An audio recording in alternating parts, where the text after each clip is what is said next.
Hallelujah. Hallelujah. और इसीलिए मनुष्य कभी तृप्त नहीं होता है, कभी तृप्त नहीं होता है। इस बात को समझ लेना। तो आए हम परमेश्वर के पास आते, परमेश्वर के वचनों के अंदर आते।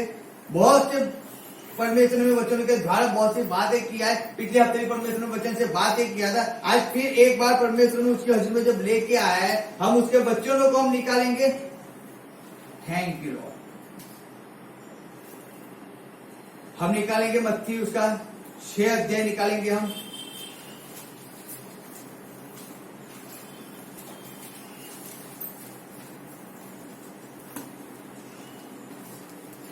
मत्ती 6 निकालो और उससे हम पढ़ेंगे 25 से हम 30 आयत पढ़ेंगे हम पहले।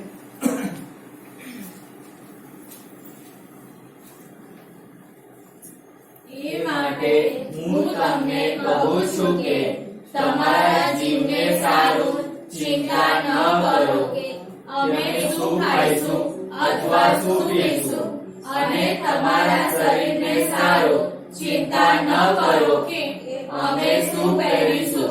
શું જીવ ખોરાક કરતા ને શરીર લુગડા કરતા અધિક નથી? આકાશના પક્ષીઓને જુઓ, તેઓ તો વાવતા નથી ને કાપતા નથી ને વખારોમાં પડતા નથી, તો પણ તમારો આકાશમાંનો બાપ તેઓનું પાલન કરે છે. તો તેઓ કરતા તમે અધિક નથી શું? અને ચિંતા કરવાથી તમારામાંનો કોણ પોતાના કદને એક હાથભર વધારી શકે છે? અને લુગડા સંબંધી તમે ચિંતા શા માટે કરો છો? ખેતરના ફૂલ ઝાડનો વિચાર કરો, કેવો એવા બગડે છે. તેઓ મહેનત કરતા નથી, તેઓ કાઢતા પણ નથી. તો પણ હું તમને કહું છું કે સુલેમાન પણ પોતાના સગળા મહિમામાં તેઓમાંના એકના જેવો પહેરેલો ન હતો. એ માટે ખેતરનું ઘાસ જે આજ છે ને કાલે ભઠ્ઠીમાં ફેંકાય છે, તેને જો દેવ એવું પહેરાવે છે, તો ઓ અલ્પવિશ્વાસીઓ, તમને શું એથી વિશેષ નહીં પહેરાવશે? Hallelujah, hallelujah, hallelujah, hallelujah. परमेश्वर के वचन के लिए हम प्रार्थना करते हैं। पिता, फिर एक बार हम आपके पास आते हैं। आज आप जो वचन लेके आए परमेश्वर वचन को समझने के लिए आज हमें सहायता कीजिए। आज इस वचन के द्वारा यीशु मसीह आज आप हमसे बात कीजिए। आज आप हमें सिखाए परमेश्वर, हमें कैसे जीवन को बिताना है, हमें कैसे जीवन को जीना है परमेश्वर। आज का वचन 100 गुना फल लेके आए परमेश्वर। मेरी बुद्धि मेरा ज्ञान नहीं परमेश्वर, लेकिन आज आप हम सबसे बात कीजिए। हम मुख मेरा वाणी आपकी निकले मेरी परमेश्वर। यीशु मसीह के नाम से हर एक वचन को ले जाना भी आत्मा, हर एक वचन को चुरा लेने वाले आत्मा यीशु मसीह के नाम से श्रापित हो जाए और हर एक के माइंड से आउट हो जाए। हर एक भटकते विचार यीशु मसीह के नाम से आउट हो जाए।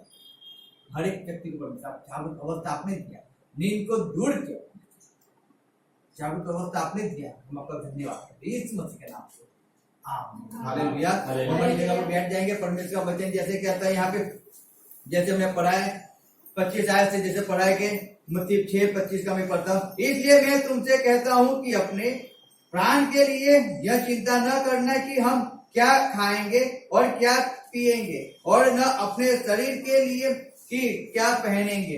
क्या प्राण भोजन से और शरीर वस्त्र से बढ़कर है? हालेलुया। जब परमेश्वर एक बात कहता है कि हर एक मनुष्य चिंता करता है। क्या करता है? चिंता करता है। वो खाने की चिंता करता है, वो पहनने की चिंता करता है, वो रहने की चिंता करता है, वो जॉब की चिंता करता है, वो अपने लिए अच्छे कन्या की चिंता करता है, अपने बच्चों की चिंता करता है। याद रखो, हर एक व्यक्ति चिंता है, चिंता चिंता चिंता के अंदर रहता है। वो चिंता से कभी बाहर नहीं निकलता है, क्योंकि वो परमेश्वर के पास तो आता है, लेकिन वो चिंता उसे नहीं छोड़ती है, चिंता उसको पकड़ के रखती है। हालेलुया।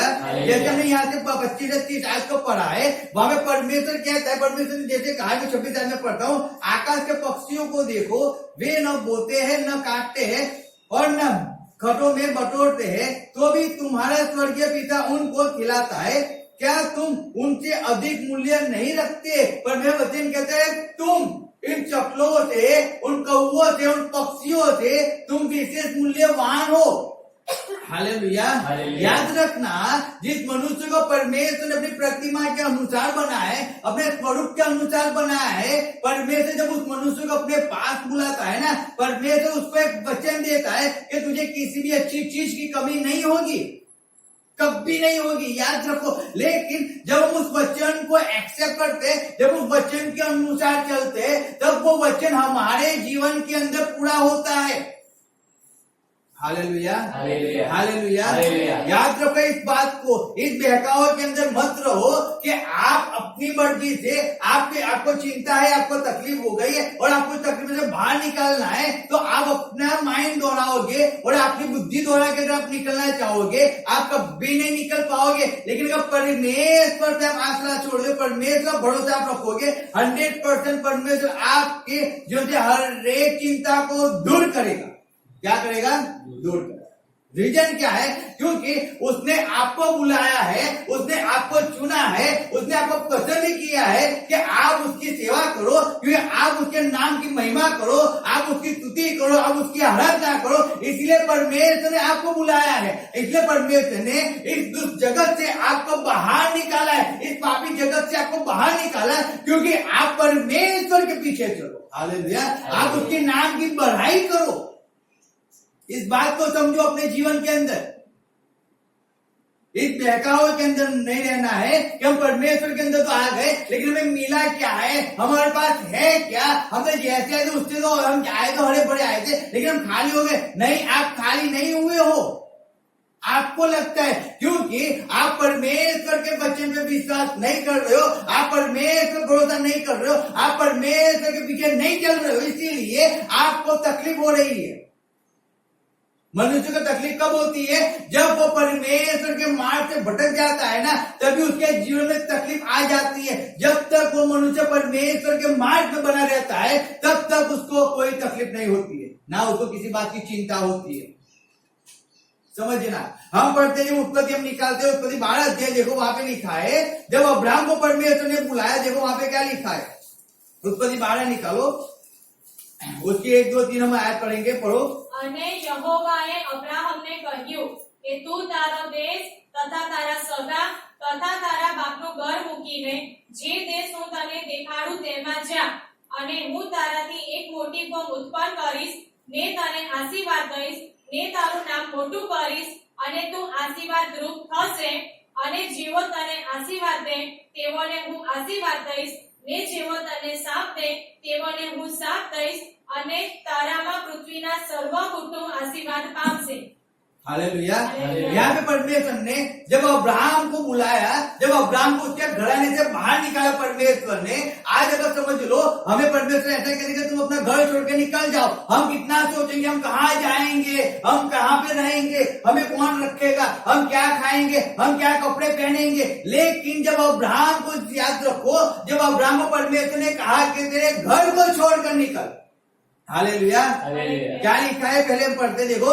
यहोवा ने अब्राहम से कहा, अपने देश और अपनी जन्मभूमि और अपने पिता के घर को छोड़कर उस देश में चला जा जो मैं तुझे दिखाऊंगा। परमेश्वर मैं तुझे दिखाऊंगा, वहां पे चला जा। अब क्या अब्राहम के जीवन के अंदर, अब्राहम के माइंड के अंदर सोच नहीं आई होगी, उसको चिंता नहीं आई होगी। सोचो एक बात, जिसने कभी परमेश्वर को देखा नहीं है, क्यों परमेश्वर की वाणी को उसने सुना था। किसकी वाणी को सुना था? परमेश्वर की वाणी को उसने सुना था, और परमेश्वर की वाणी को उसने सुना और उसने तुरंत विश्वास किया, और विश्वास कर कर वो परमेश्वर के पीछे चल गया। उसने अपनी जन्मभूमि छोड़ दी, उसने अपना देश छोड़ा, उसने अपने पापा का मकान छोड़ा, परिवार को छोड़ा, और परमेश्वर ने जो देश उसे बताया था, उस देश के अंदर अब्राहम चलते चलते चलते सफर करते करते करते करते वो वहां पे जा रहा है। ना अब्राहम को कोई संतान है, कुछ नहीं है, समझो। वो 75 ईयर क्या हो गया, उसकी वाइफ 65 वर्ष की थी, सारा। और अब्राहम और सारा निकल गए परमेश्वर ने जो देश उनको बताया, उस देश को पाने के लिए, उस आशीष को पाने के लिए। अब्राहम कभी परमेश्वर के बारे में उसने ऐसा नहीं सोचा कि परमेश्वर मैं क्या खाऊंगा, मैं कैसे रहूंगा, मैं कहाँ पे रहूंगा, मेरे लिए कौन सा मकान वहां पे तूने बना के रखा होगा, कौन सी जमीन तू मुझे देने वाला है, मैंने तो कभी देखा ही नहीं है। तो मैं कैसे जाऊं, मैं वहां पे जाके क्या करूंगा। हाँ, वो तो विदेश जा रहे हैं, विदेश जाके वहां पे तो कैसे, वहां पे ठंड बहुत है, वहां पे ऐसे तो हमें आपकी चिंता करते तो उनके लिए ऐसे कपड़े चाहिए, वैसा चाहिए। परमेश्वर ने अब्राहम को कुछ नहीं कहा था कि वहां पे ठंड है या गर्मी है या बारिश, क्या तैयारी करनी है। परमेश्वर ने अब्राहम को नहीं कहा था। हालेलुया, याद रखो, नहीं कहा, कुछ नहीं कहा था, केवल तुझे जाना है, मैं जो देश बताता हूं वहां पे तुझे जाना है और जाके वहां पे तुझे रहना है, वो देश मैं तुझे दूंगा, तेरे बच्चों को दूंगा। परमेश्वर बच्चे तो है ही नहीं, तो कहां मेरे बच्चों को देगा। परमेश्वर ने कहा है मैं तेरे संतान दूंगा। हालेलुया। और अब्राहम उस बात को समझकर उसने उस बात को छोड़ दिया, हर एक अपनी सोच को छोड़कर उसने जो परमेश्वर ने जो उससे बात किया ना, पर उसकी बात को पकड़ कर वो अब्राहम चला। आज में और आप और इस जगत के हर एक व्यक्ति को एक बात अच्छी तरह समझना है, अगर जो परमेश्वर के बुलाए हुए, परमेश्वर ने बुलाए, हाँ चिंता आएगी, चिंता आती है क्योंकि हम उसके मार्ग से भटक जाए, या तो चिंता आती है क्योंकि हम परमेश्वर की सेवा करना बंद कर दे, चिंता आती है कि हम निराश हो जाए, हम परमेश्वर के अंदर आनंद ना करें, इसीलिए वो चिंता हमारे जीवन के अंदर आती है। लेकिन तब भी उस परिस्थिति के अंदर आप अगर परमेश्वर के अंदर आनंद करते रहोगे ना, मैं 100% कहता हूं वो चिंता आपके जीवन से दूर हो जाएगी। Hallelujah, hallelujah, hallelujah. इस बात को समझो अपने जीवन के अंदर, इस बहकाव में मत रहो कि हम परमेश्वर के अंदर आए, लेकिन परमेश्वर हमें चिंता है, परमेश्वर को आपकी चिंता बहुत है, इसलिए तो परमेश्वर ने आपको इस जगत में से बाहर निकाला, आपको सत्य को प्रकट आपके सामने परमेश्वर ने किया है। इसीलिए आप बीमार थे तभी तो परमेश्वर चंगाई दिया, क्योंकि उसको आपकी चिंता थी कि आपका नाश ना हो जाए, आपके पापों के लिए इस मसीह ने मार खाया ना, क्योंकि आप बच जाओ, आप नाश में ना जाओ, अपनी भट्टी के अंदर जाकर जलते ना रहो। इसी बात की परमेश्वर चिंता थी, इसलिए तो उसने अपनी जान दिया ना इस मसीह में। उसको चिंता है, उसको हमारी हर एक पल की चिंता है उसकी, याद रखना। हमें उसकी चिंता है या नहीं है हम नहीं जानते, मनुष्य वो नहीं जानता है, लेकिन परमेश्वर को तो हमारी चिंता है कि हमारा नाश ना हो। उसकी चिंता, उसकी इच्छा है किसी का नाश ना हो, हर एक व्यक्ति उद्धार पाए, हर व्यक्ति छुटकारा पाए, हर एक व्यक्ति निरोगी जीवन जिए, उसकी इच्छा है। लेकिन परमेश्वर के पास आने के लिए लोगों को बहुत तकलीफ होती है, लोग उसके मार्ग में नहीं चलते, उसकी इच्छा को पूरी नहीं करते, वो कुछ चिंता किया करते, घर के अंदर बैठे रहते। लेकिन याद रखना, वो चिंता से कभी बाहर नहीं निकलते। वही व्यक्ति चिंता से बाहर निकलता है जो अपनी चिंता परमेश्वर को सौंप देता है, बाकी और कोई नहीं निकलता है। आप खुद चिंता करते रहोगे, आप आगे नहीं बढ़ पाओगे।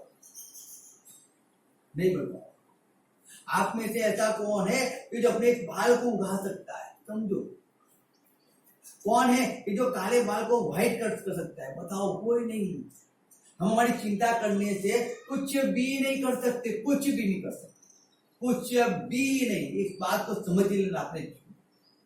मैंने कई बार आपको बताया है कि अगर आप अपने घर के अंदर कहीं भी आप जाओ और कोई भी आपके घर में कोई परिस्थिति हुई है, कोई भी तकलीफ हुई है, आप उस तकलीफ को पकड़ के बैठ जाते हो ना, आप चिंता करते हो। लेकिन मैं सही में कहता हूँ, उस चिंता को आप छोड़कर उसी समय, उसी परिस्थिति के अंदर अगर आप परमेश्वर के काम करने लग जाओगे ना, मैं 100% कहता हूँ वो चिंता आपके जीवन से हमेशा के लिए दूर हो जाती है।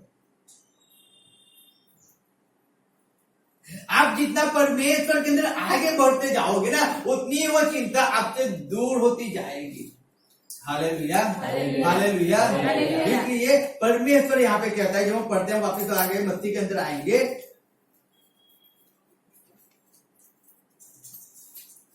लिखा है 26 में, वापस बताओ, आकाश के पक्षियों को देखो, वे न बोते हैं न काटते हैं और न खतों में बटोरते हैं, तो भी तुम्हारा स्वर्गीय पिता उनको खिलाता है, क्या तुम उनसे अधिक मूल्य नहीं रखते हो? परमेश्वर उत्तर कहता है, क्या तुम आकाश के पक्षियों से अधिक मूल्यवान नहीं हो? 100% आप अधिक मूल्यवान हो, 100% मूल्यवान हो।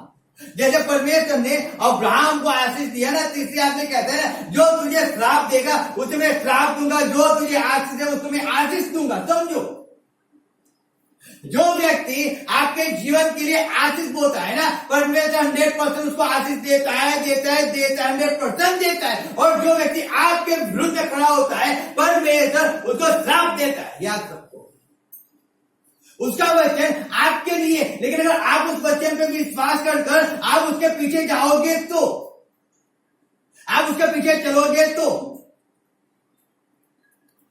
बाकी नहीं, इम्पॉसिबल है, इम्पॉसिबल। हम कुछ चिंता करते रहेंगे, हम कुछ नहीं कर पाएंगे, कुछ नहीं, क्योंकि परमेश्वर ने अपने स्वरूप अपनी प्रतिमा के अनुसार हमें बनाया है। हमने परमेश्वर को नहीं बनाया है, हमने नहीं बनाया परमेश्वर को। मैंने, आपने या इस जगत का कोई व्यक्ति नहीं है कि जो परमेश्वर को बना सके। समझो, परमेश्वर ने हमें बनाया है। परमेश्वर ने वो जीवन का श्वास हमें फूका, हमने परमेश्वर के जीवन का श्वास हम नहीं फूक सकते। बात को समझे, इस बात, इस बहकाव के अंदर मत रहो। चिंता परमेश्वर हमारी करता है, इसलिए वो कहता है कि चकलों को दिया। Hallelujah, hallelujah, hallelujah, hallelujah, hallelujah. इस बात को समझना अपने जीवन में।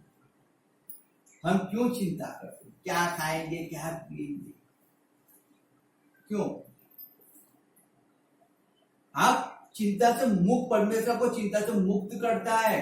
आप उसके पास आए ना, आपने परमेश्वर को जीवन समर्पण किया, जब आपने अपने जीवन को यीशु मसीह के हाथों में दे दिया, और जब आपने कहा ना यीशु मसीह आज से एक मेरा शरीर एक तेरा मंदिर है, याद रखो उसी घड़ी से आपकी हर एक छोटी से लेके हर एक बड़ी से बड़ी चिंता परमेश्वर करता है आपके लिए। आपको क्या खाना देना है, आपको क्या खाना खिलाना है, आपको कब कौन सी चीज देना है, वो चिंता परमेश्वर उसके अनुसार करता है। अब हमें उसकी चिंता करने की जरूरत नहीं है, नहीं है। केवल अब हमें परमेश्वर जो कहता है ना वो करने की जरूरत है, लेकिन हम वो ही नहीं करते, इसलिए हम चिंता करते हैं। हालेलुया।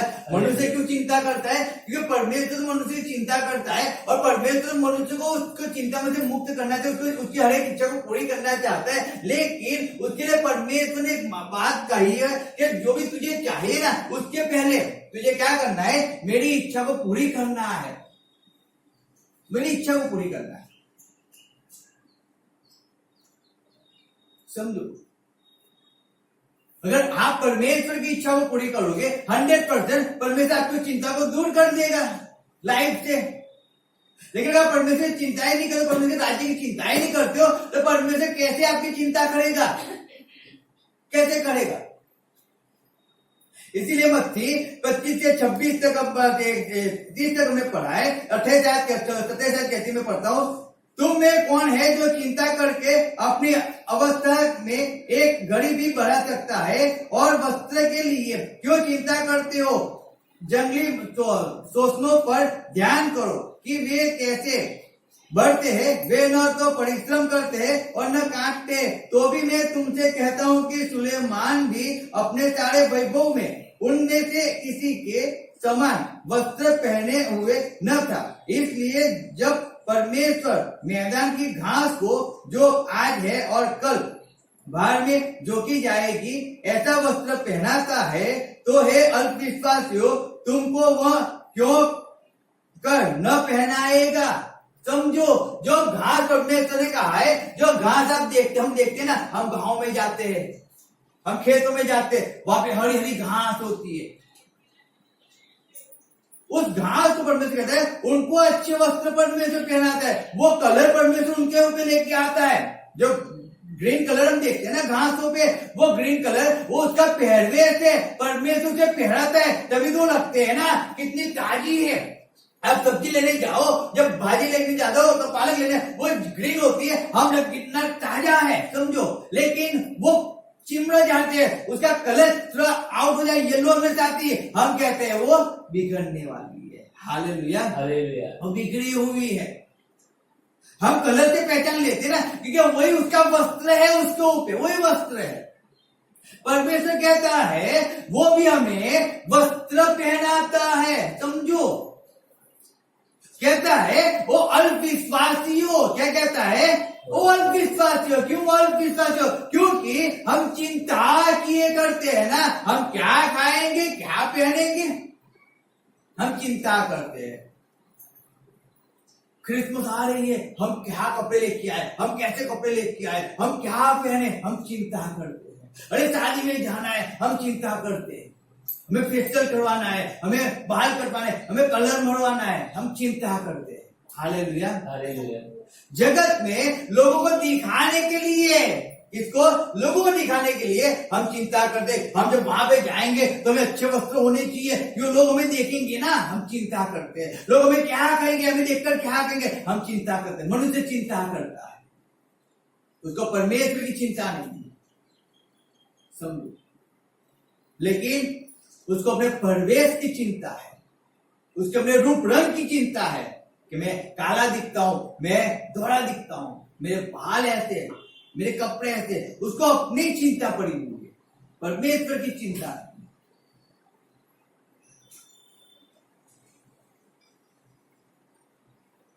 आपके कपड़े कहते हैं, उससे कोई फर्क नहीं पड़ता है, समझना, उससे कोई फर्क नहीं पड़ता है। आपका स्वभाव कैसा है, आपकी बोली कैसी है, आपका देखना कैसा है, आपका चलना कैसा है, वहां पे फर्क पड़ता है। आप परमेश्वर के हो, आपके कपड़े तो बहुत अच्छे हैं, समझो, लेकिन अगर आपकी बोली गंदी है तो क्या फर्क पड़ेगा, आपका स्वभाव खराब है तो क्या फर्क पड़ेगा, समझो।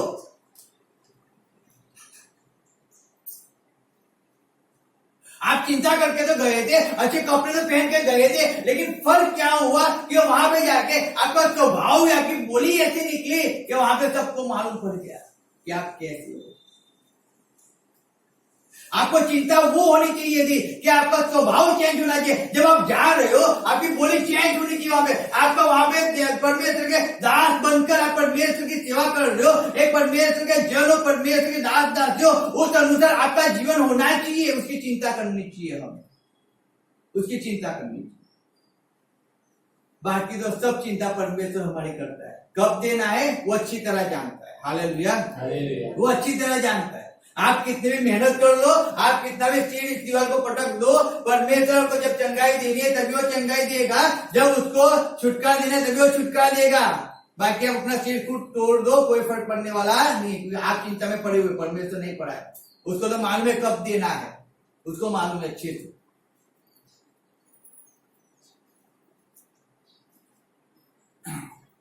उसको बहुत अच्छे से मालूम है उसको कब देना है। इसलिए हमें किसी बात की चिंता नहीं करना है। जब हम पढ़ते लुका पढ़ो, लुका निकालो, उसका 41, 10 का 41 निकालो। वहां पे हम देखते मरण के विषय में देखते, लुका 10 उसका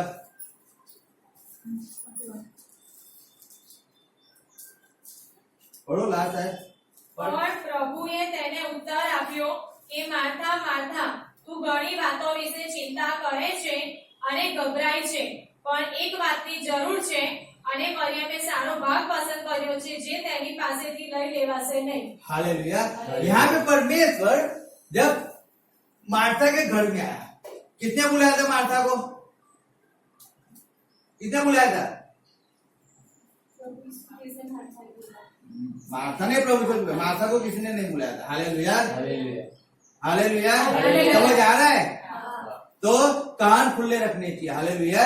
याद रखो, मार्था ने यीशु मसीह को अपने घर के अंदर बुलाया है, घर पे बुलाया। अब जब यीशु मसीह अपने घर पे आया तो मार्था एक चीज अच्छी तरह जानती थी ना, समझो, कि अगर किसी ने मुझे बुलाया है तो उसको उतना तो मालूम होगा कि अगर पास्टर को बुलाया तो पास्टर अकेला तो आने वाला नहीं है। पास्टर आएगा तो उनकी वाइफ उनके पास तो होने ही वाली है, अगर उनकी वाइफ भी होगी तो शायद चर्च का एक आध व्यक्ति भी उनके पास तो होगा ही होगा। अब जब आप हमें घर पे बुला ही रहे हो तो फिर आपको इस बात से श्योर रहना चाहिए कि भाई 4-5 जन तो आने ही वाले हैं घर पे, अकेला तो आने। अगर हमें संगति में बुलाएगा, चलो हमारे घर पे मीटिंग रखना है, मीटिंग करने आओ, तो पास्टर अकेला आके तो मीटिंग नहीं करने वाला है ना। तो कलीसिया के हर एक व्यक्ति को लेके आएगा, जितने भी जो आना चाहते वो सबको लेके आएगा। हालेलुया। यहाँ पे मार्था ने यीशु मसीह को बुलाया, लेकिन यीशु मसीह के पास तो 12 चेले भी थे, कई औरतें भी होगी यीशु मसीह के पास, कई लोग यीशु मसीह के आगे पीछे घूमने वाले भी होंगे, समझो। यानी कि एक पूरी बारात होगी यीशु मसीह के साथ, और उस बारात को मार्था ने अपने घर के अंदर आमंत्रण तो दिया है, बुलाया भी है, और आ भी गए यीशु मसीह, क्योंकि बुलाया तब आए ना, बिन बुलाए यीशु मसीह किसी के घर पे जाते ही नहीं है।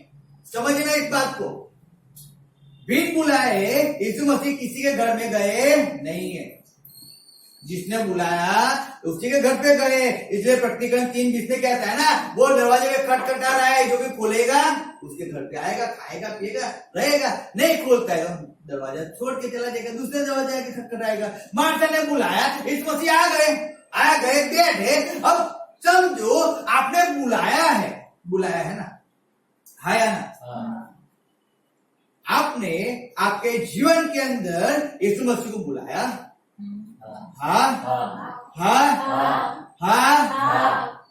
बुलाया, गुड, अच्छा। अब मुझे एक बात समझाओ, आपने जब यीशु मसीह को अपने जीवन के अंदर बुलाया ना, आपको यीशु मसीह की चिंता होती है क्या? क्या ये कभी भी लाइफ के अंदर कभी भी आपको जब ऐसा दुख होता है, पीड़ा होती है, चिंता होती है उसके बारे में कि आपने उसको बुलाया तो है, लेकिन आप उसकी इच्छा के अनुसार नहीं चल रहे हो, होता है? समझो, मुझे होता है। क्यों? संगति में अगर लेट जाता हूं तो मुझे तकलीफ होती है, अगर संगति में नहीं जाता हूं मुझे तकलीफ होती है। समझो, बाइबल नहीं पढ़ता हूं मुझे तकलीफ होती है।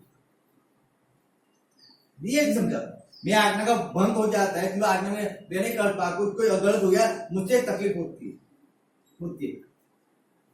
सिंपल एक बात बताता हूं, तो मैंने अगर परमेश्वर को मेरे घर पे बुलाया है तो मुझे चिंता होनी चाहिए उसकी चिंता कि मुझे उसके वहां पे जाना है, मुझे बाइबल पढ़ना है, मुझे प्रार्थना करना है, मुझे सुसमाचार को सुनाना है, मुझे परमेश्वर की बात को बताना है। मैं घर पे नहीं बैठा रह सकता हूँ, मैं अपने जीवन नहीं जी सकता हूँ, मुझे पहले परमेश्वर की इच्छा को पूरी करना है, क्योंकि मैंने उसको बुलाया है। मार्था ने यीशु मसीह को बुला तो लिया, लेकिन यीशु मसीह के पास बैठने की बजाय तो घर के काम काज में लग गई। ऐसा नहीं होता है। आप यीशु मसीह को आमंत्रण देते हो, आप अपने जीवन में यीशु मसीह को बुलाते हो और फिर आप अपना ही काम करते रहते हो, ऐसा नहीं होता है। समझो, यीशु मसीह भी जानता तो है ना कि मैं जब उसके घर के अंदर जा रहा हूं, मैं पूरी बारात लेके जा रहा हूं, मेरे पास 12 लोग हैं, 15 लोग हैं, 20 लोग हैं, मैं उसके घर पे जा रहा हूं, हम लोगों का खाना उसको बनाना पड़ेगा, चाय नाश्ता देना। यीशु मसीह सब कुछ जानते थे, ऐसा नहीं कि नहीं जानते, वो भी अच्छी तरह जानते हैं। लेकिन जिस व्यक्ति ने अगर आपको आमंत्रण दिया है ना, पहली प्रायोरिटी ऐसी होती है कि जब आपके घर पे कोई आता है ना, तो आपको अपना काम छोड़कर उसके साथ बैठना पड़ता है, उसकी बात सुनना पड़ता है। इस बात को याद रखो। आपका कितना भी इंपॉर्टेंट काम है ना, उसको साइड पे रखो और आप परमेश्वर यानी कि उसकी व्यक्ति के पास बैठो और उसकी बात को सुनो। क्यों कहा यीशु मसीह ने जब 2-2 लोगों को भेजा, तब क्या कहा यीशु मसीह ने? आप जाओ और जिस घर के अंदर आपको अवकाश दिया जाए, उस घर के अंदर आप रहो, वहां पे खाना खाओ, वहां पे जब तक आपकी इच्छा तब तक वहां पे रहो। लेकिन जहां पे आपको अवकाश ना देने का मतलब क्या है कि व्यक्ति आ तो जाता है घर के अंदर, लेकिन वो बैठ तो जाता है, कई जगह पे जाते हैं, कई मकानों में जाते हैं, कई परिवारों में जाते हैं, वहां पे उनको बिठा तो देते हैं, फिर वो अपना काम करते रहते हैं, हम बैठे रहते हैं, फिर आते हैं 2 मिनट बैठे वापस अपने काम में चले जाते हैं, फिर आते हैं वापस बैठे फिर चले जाते हैं। तो हम फिर क्या निकल जाते हैं? क्यों? प्रार्थना करके निकल जाओ। क्यों? क्योंकि उनके पास टाइम नहीं है बैठने का। बुलाते भी है लेकिन बैठने का टाइम उनके पास नहीं है, सुनने का टाइम उनके पास नहीं है। तो वचन हम जानते हैं तो वहां से निकल जाओ अच्छे से। अगर आप बुलाते ही हो तो आप बैठो ना। अगर आपके घर में कोई आया है तो उनके पास बैठो, उनसे बातचीत करो ना।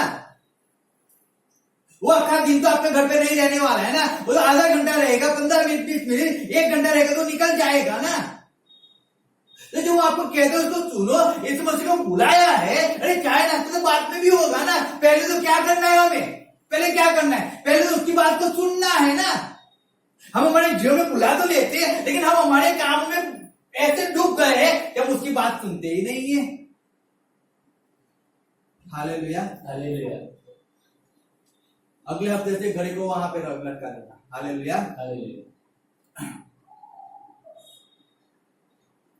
हमें टाइम की चिंता नहीं करनी है, टाइम कितना बढ़ रहा है।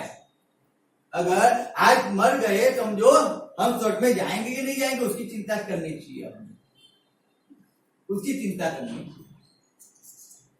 पहली बात तो वो समझ लो।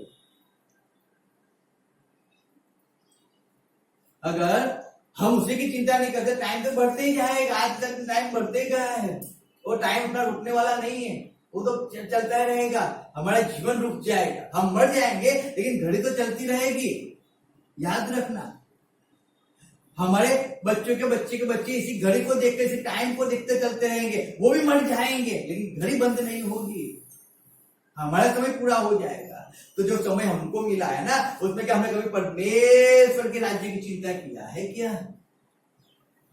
हम भी मार्था के जैसे कब खाना बनेगा, कब खिलाऊंगी, मुझे 50 लोगों की चाय बनाना है, मुझे बिरयानी बनाना है, मुझे आलू की सब्जी बनाना है, मुझे हलवा बनाना है, वही चिंता में पड़े हैं क्या? वही चिंता में पड़े। परमेश्वर जब बुलाया तो बहुत रो रो कर, छाती पीट पीट कर, सिर को पीट पीट कर, घुटने टिका टिका कर परमेश्वर के हजूर बैठकर उसको बुलाते थे, रोज बुलाते थे, परमेश्वर आजा आजा आजा आजा मेरे दिल में समा जा परमेश्वर। और जब दिल में समा गया तो परमेश्वर तू कौन है, मैं तो जानता ही नहीं, मुझे घर के कामों से मुझे फुर्सत नहीं मिलती। परमेश्वर तेरे पास आके कहां से बैठूं परमेश्वर, मैं तेरी इच्छा को कैसे पूरी करूं परमेश्वर? तू देखता तो है परमेश्वर, तो देखता है मेरे बच्चों की मुझे परवरिश करना है परमेश्वर, मेरे पति को खुश रखना है परमेश्वर, मेरी पत्नी को खुश रखना है परमेश्वर, मुझे जॉब करना है परमेश्वर, मुझे ये काम है वो काम है परमेश्वर, मैं तुझे कहां से समय दूं परमेश्वर, कहां से समय दूं? समझो,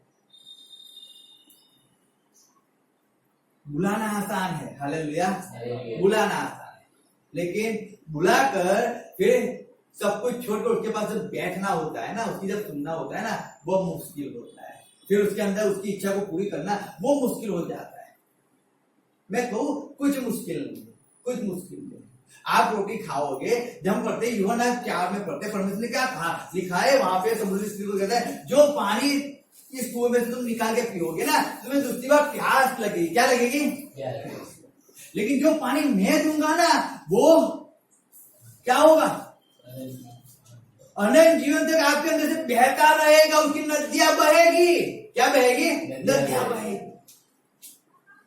जो रोटी आप खाते हो ना, हम खाते ना गेहूं की रोटी, वचन कहता है जो रोटी आप वचन कहता है इसमें कि उसका शरीर उसने भी खाने के लिए लिया गया है, और